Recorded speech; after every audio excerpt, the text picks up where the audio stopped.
começar analisando um exemplo simples em um caso clássico, um canal clássico ruidoso, tá? Então, nesse exemplo, o meu canal ETA, ele vai bagunçar a mensagem que a Alice vai enviar para o Bob. Então, se a Alice envia o bit 0, existe uma probabilidade P de que esse bit seja trocado, e a mesma coisa aqui para o 1. Né? Então, a gente chama isso aqui de um bit flip, né? Que está trocando o bit, o valor do bit.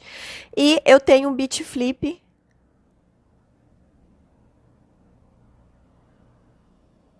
com probabilidade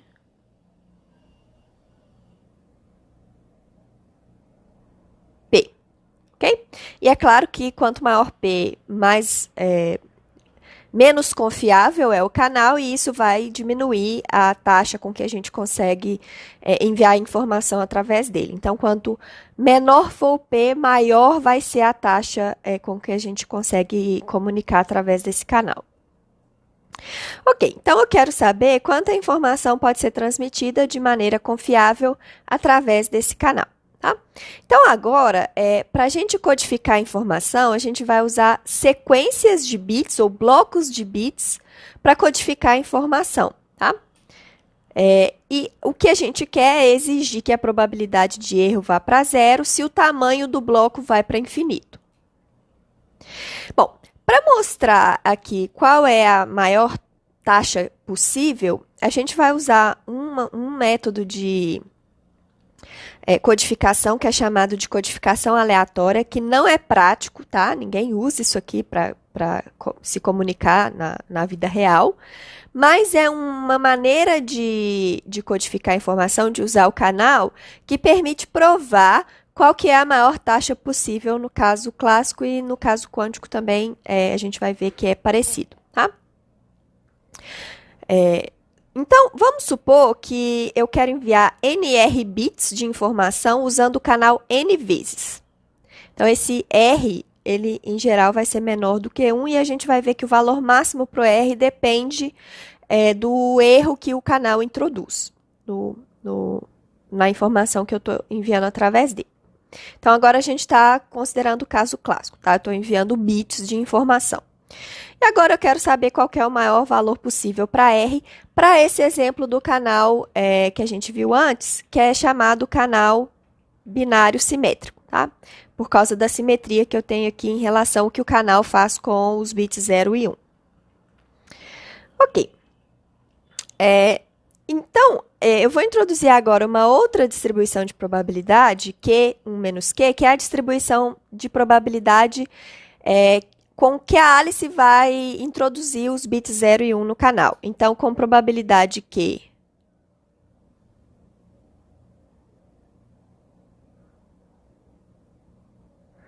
Alice envia 0, e com probabilidade 1 menos Q,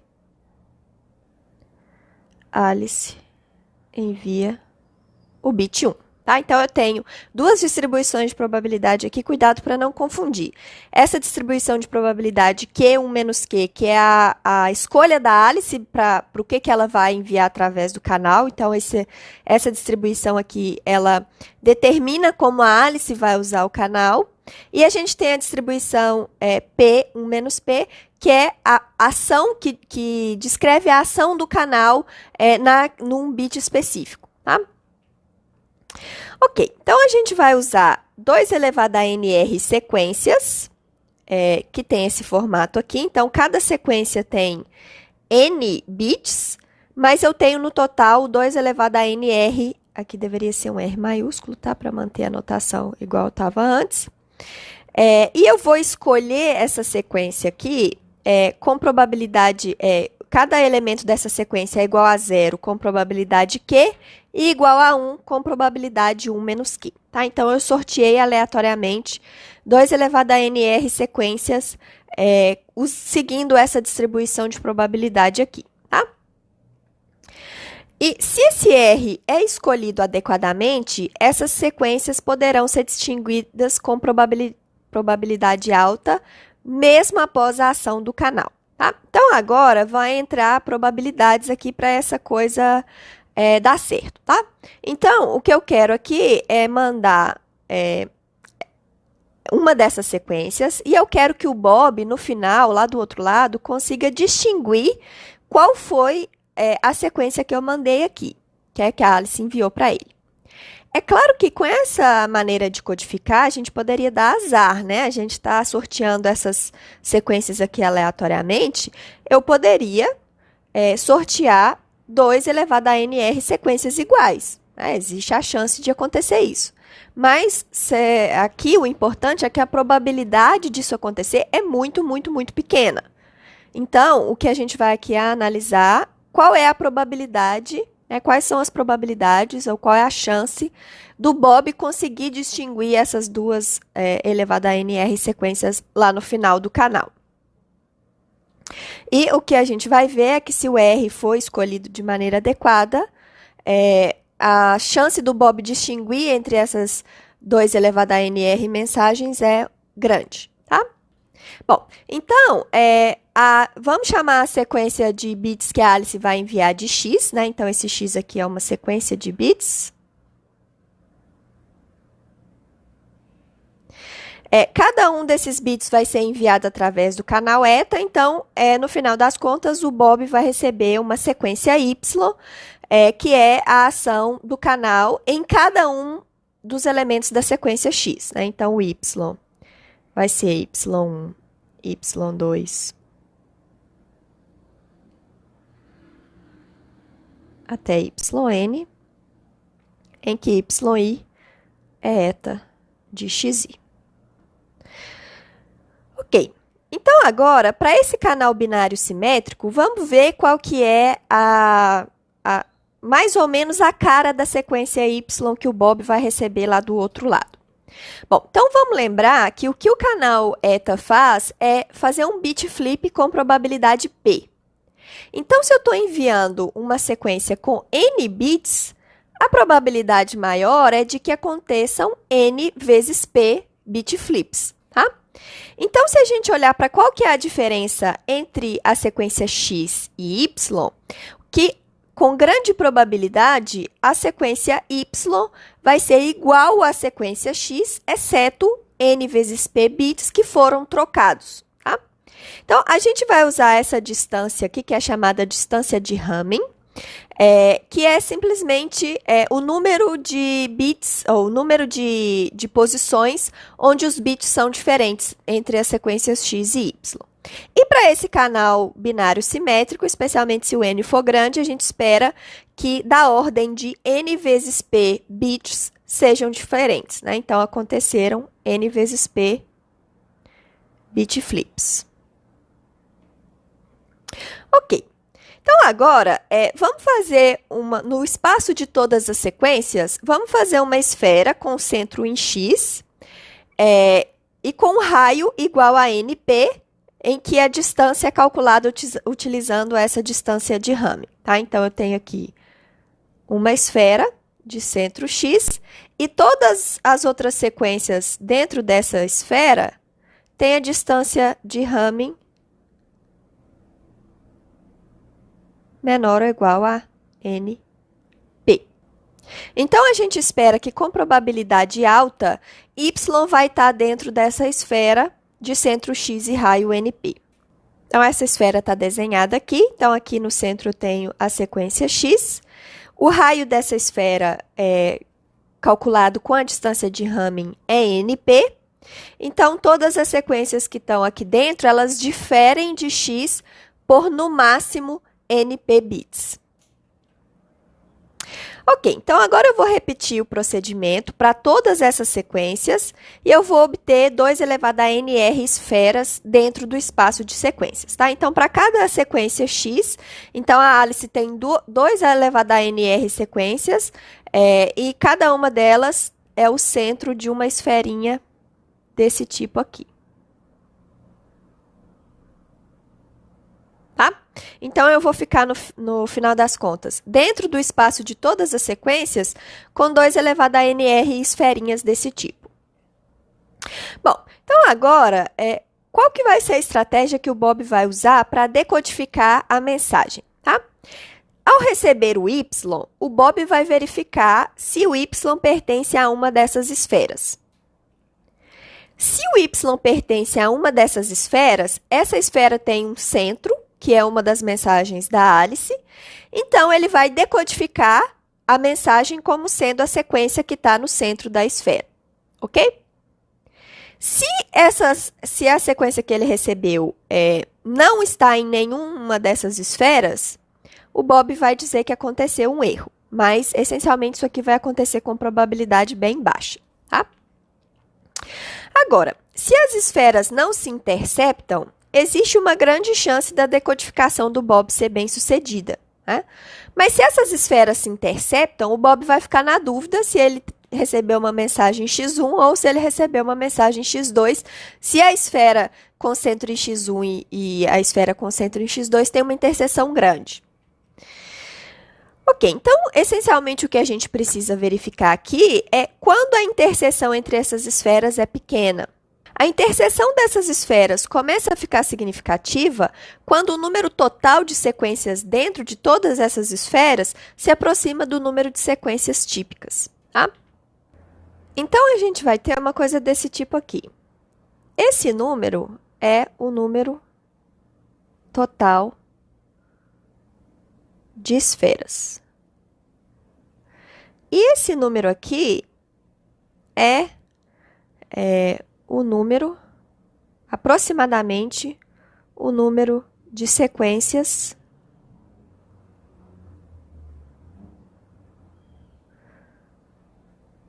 em cada esfera. Então, eu não vou entrar em detalhes aqui sobre essas contas, mas esse número ele pode ser encontrado a partir do teorema das sequências típicas que a gente viu na aula anterior. Como a esfera é definida por essa distribuição de probabilidade do bit flip, né, que acontece um bit flip com probabilidade P e o bit continua igual com probabilidade 1 menos P, a gente pode calcular o número aproximado de sequências dentro da esfera utilizando o teorema das sequências típicas e o resultado que a gente obtém é esse número aqui, tá? E esse número aqui é o número de sequências típicas para o Bob. Então, o que acontece é que, para esse esquema de decodificação que eu acabei de mostrar para vocês funcionar, esse número aqui, o número total de sequências dentro da esfera, que é dado por essa multiplicação, o número total de esferas vezes quantas sequências eu tenho dentro de cada esfera, precisa ser menor do que o número de sequências típicas que o Bob recebe, para essa coisa funcionar bem, para que a probabilidade do Bob decodificar corretamente seja alta. Bom, isso aqui implica que o R, né, aqui, NR mais NHP tem que ser menor ou igual a NHY. Tá? Então, isso aqui implica que o R tem que ser menor ou igual à entropia da variável y, que é a variável que o Bob recebe, menos a entropia da variável binária dada pela distribuição de probabilidade P1 menos P. E agora, se eu estiver procurando a taxa máxima, eu vou maximizar sobre todas as possibilidades para a distribuição de y, que é determinada pela distribuição de x. Então, a taxa máxima é determinada por essa expressão aqui. Agora, essa taxa aqui é máxima se a distribuição para y é a distribuição uniforme. O que acontece se Q1 menos Q for igual a meio? Meio, né? O Q é igual a meio. E isso aqui implica y uniforme. E isso aqui implica que a entropia para y é igual a 1. E, portanto, a gente tem essa condição aqui para a taxa do canal binário simétrico. Então, eu consigo enviar mensagens de maneira confiável através desse canal, utilizando esse método, se a taxa R for menor do que 1 menos a entropia de P. Então, vocês veem que se a entropia for muito baixa, por exemplo, se o P for zero, que é a probabilidade de ter erro, eu consigo uma taxa 1, né, que é o canal perfeito. Agora, se o P for muito alto, se eu tenho... o meu canal atrapalha muito, por exemplo, se o P for igual a meio, em que o canal manda zeros e uns com probabilidade meia, independente de qual for a mensagem enviada pela Alice, a taxa é zero, eu não consigo enviar nada através desse canal, porque o que chega para o Bob não tem relação nenhuma com o que foi enviado pela Alice, então, obviamente, eu não consigo transmitir informação através desse canal. Para qualquer taxa acima de 1 menos h de P, haverá uma interseção significativa entre as esferas e a transmissão de informação não é confiável.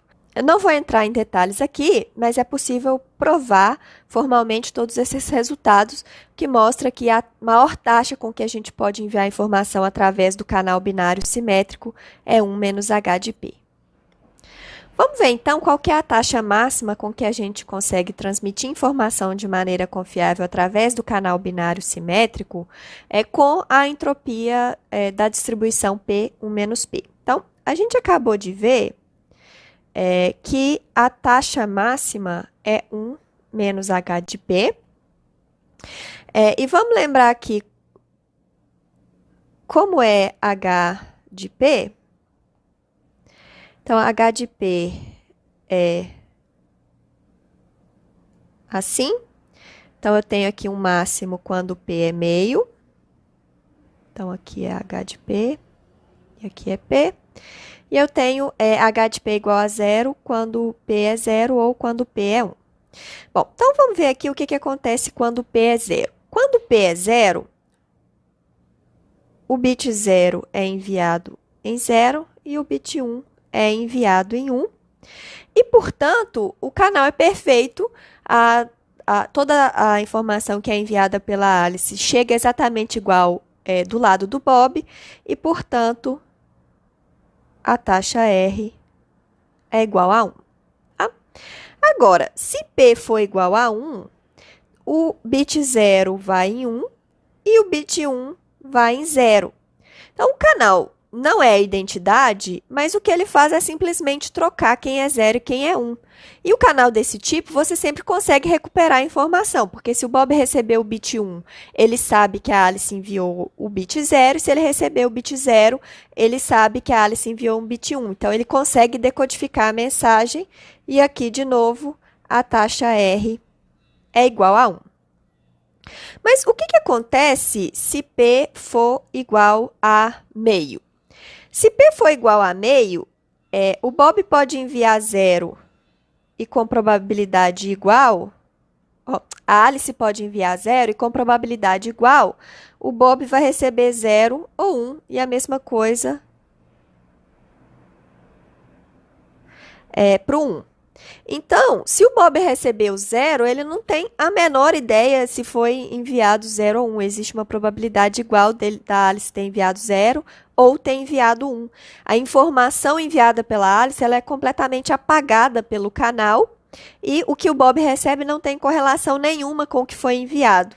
Então, nesse caso aqui, a taxa de transmissão é 0. É impossível enviar informação de maneira confiável através desse canal, como a gente pode ver, uma vez que não existe correlação nenhuma entre o que o Bob recebe e o que é enviado pela Alice.